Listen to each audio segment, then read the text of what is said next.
আজকের গল্পে তোমাদেরকে জানাবো বেনারসের অন্যতম দুটি উল্লেখযোগ্য জায়গা। একটা হলো মণিকর্ণিকা ঘাট এবং দ্বিতীয় হলো দশাশ্বমেধ ঘাট। তো আমরা বিকেলবেলা বেরিয়ে পড়েছিলাম মণিকর্ণিকা ঘাটের উদ্দেশ্যে। সামনের যে মন্দিরটি দেখা যাচ্ছে এবং তার চারিপাশের জায়গাটা, এই পুরো জায়গাটাই হলো মণিকর্ণিকা ঘাট। মণিকর্ণিকা ঘাট আসলে কি সেটা অনেকেরই জানার ইচ্ছে এবং আমারও জানার ইচ্ছে ছিল। তো হিন্দু ধর্মের মধ্যে এই ঘাটে দেবী সতীর কর্ণকুন্তল বা কানের দুল পতিত হয়েছিল।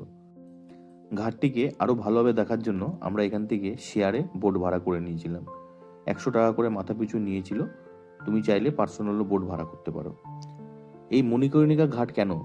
ওই মণিকর্ণিকা ঘাটে হিন্দু ধর্মে বিশ্বাস করে যে যদি মৃতদেহ এই ঘাটে বা এই শ্মশানে দাহ করা হয় তাহলে তার আত্মা মুক্তি লাভ করে।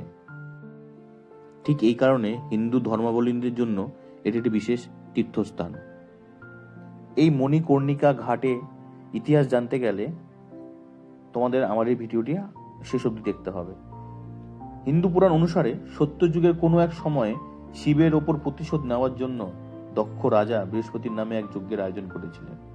রাজা দক্ষ শিব ও সতী ছাড়া প্রায় সকল দেবদেবীকে নিমন্ত্রণ করেছিলেন তার এই যজ্ঞে। শিবের অনিচ্ছা সত্ত্বেও সতী দেবী সেখানে উপস্থিত হন। রাজা দক্ষ শিবকে অপমান করেন।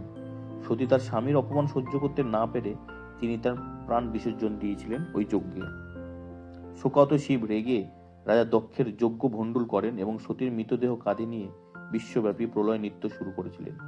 অন্যান্য দেবতা শিবকে অনুরোধ করেন এই নৃত্য থামানোর জন্য এবং বিষ্ণুদেব তার সুদর্শন চক্র দিয়ে সতীর মৃতদেহ ছেদন করেন। এতে সতীর 51 খণ্ডে বিভক্ত হয়েছিল, যেগুলো ভারতের বিভিন্ন উপমহাদেশের জায়গায় ছড়িয়ে পড়ে।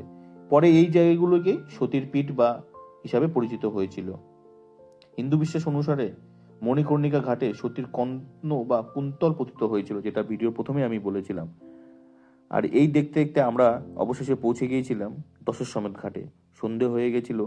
সন্ধেবেলা দশাশ্বমেধ ঘাটে যে আরতি সেটা থাকবে পরের ভিডিওতে।